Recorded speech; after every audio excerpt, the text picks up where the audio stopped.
Football মাঠে খেলোয়াড়রা বা কোচরা বা দলের অন্যান্য সহকর্মীরা মুখে হাত রেখে কথা বলে।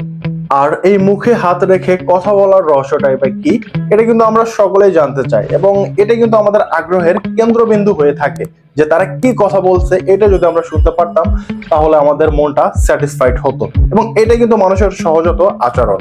তবে ফুটবল মাঠে কেনই বা তারা এভাবে মুখে হাত রেখে কথা বলে, এর কারণ কিন্তু অনেকগুলো রয়েছে। তবে আমরা এই ভিডিওতে কয়েকটি গুরুত্বপূর্ণ কারণ তুলে ধরবো। আশা করি সেই কারণগুলো জানলে আপনারা বুঝতে পারবেন যে কেন খেলোয়াড়েরা বা ফুটবল মাঠে থাকা অন্যান্য মানুষ যারা ফুটবলের সাথে জড়িত, কোচ থেকে শুরু করে ম্যানেজমেন্ট, তারা কেন মুখে হাত রেখে কথা বলে।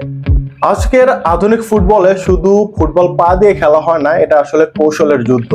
আপনারা মনে করেন যখন কোচ একজন প্লেয়ারকে বলে তুমি পরের স্টেপে এই জায়গায় যেও, এটা যদি আসলে অন্য প্লেয়াররা বা সাংবাদিকরা শুনতে পারে লিপ রিডিং করে, তাহলে কিন্তু তাদের জন্য মানে সেই দলের জন্য একটা ক্ষতিকর দিক হতে পারে।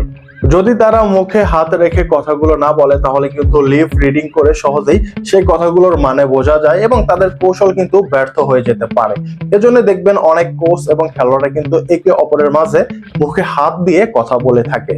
এছাড়া অনেক খেলোয়াড়ই নিজেদের ব্যক্তিগত নিরাপত্তার স্বার্থে তারা কিন্তু মুখে হাত রেখে কথা বলে। খেলার মাঠে আসলে অনেক কথাই হয়, হাসি ঠাট্টা তামাশা বা একে অপরের সাথে দুষ্টমি। এই কথাগুলো যদি মিডিয়া কোনোভাবে জানতে পারে, বা বর্তমানে এখন অনেক পেশাদার লিপ রিডার রয়েছে যারা কিন্তু সহজেই সেই কথাগুলো বুঝতে পারবে, বা উল্টো যদি বুঝতে পারে তাহলে বুঝতে পারছেন তাদের সেই কথাগুলো নিয়ে অনেক একটা বিশাল কন্ট্রোভার্সি কিন্তু তৈরি হতে পারে।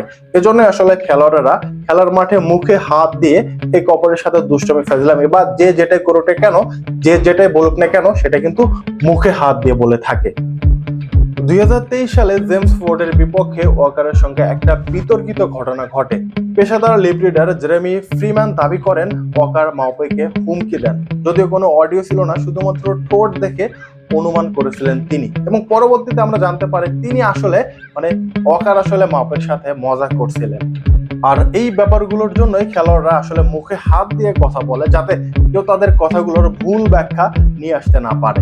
ফুটবল মাঠে মুখে হাত দিয়ে কথা বলার পিছনে কিন্তু একটা বৈজ্ঞানিক কারণও রয়েছে। বিজ্ঞানের ভাষায় এটাকে বলা হয় শব্দ তরঙ্গের নিয়ন্ত্রণ। মাঠে হাজার হাজার দর্শক চিল্লাচিল্লি, তাদের মাঝখানে আসলে কথা বললে অপর প্লেয়ার কিন্তু সেই কথাটা ভালোভাবে শুনতে পারবে না। তবে যদি মুখে হাত রেখে কথাটা বলা হয় তাহলে কিন্তু সরাসরি কথাগুলো গিয়ে সেই প্লেয়ারের কাছে গিয়ে পৌঁছাতে পারে শব্দ তরঙ্গের জন্যই। আর এই জন্যই খেলার মাঠে থাকা প্লেয়ার বা কোচ বা ম্যানেজমেন্ট সবাই কিন্তু একে অপরের সাথে মুখে হাত দিয়ে কথা বলে, যাতে তারা তাদের ব্যক্তিগত নিরাপত্তা বা কথাগুলো বৈজ্ঞানিক কারণে সরাসরি অন্যজনের কাছে পৌঁছাতে পারে। সো আশা করি আপনারা বুঝতে পারলেন ফুটবল মাঠে কেন তারা এভাবে মুখে হাত দিয়ে কথা বলে। সো গাইস, ভিডিও ভালো লাগলে আপনারা চাইলে সাবস্ক্রাইব করতে পারেন। আর এই ফুটবল মাঠে মুখে হাত দেওয়ার পেছনে যদি আরো অনেকগুলো কারণ থাকে, তার মধ্যে প্রধান কারণ জানা থাকলে আপনারা চাইলে কমেন্টে তা জানিয়ে দিতে পারেন। তো সবাই ভালো থাকবেন, ধন্যবাদ সবাইকে।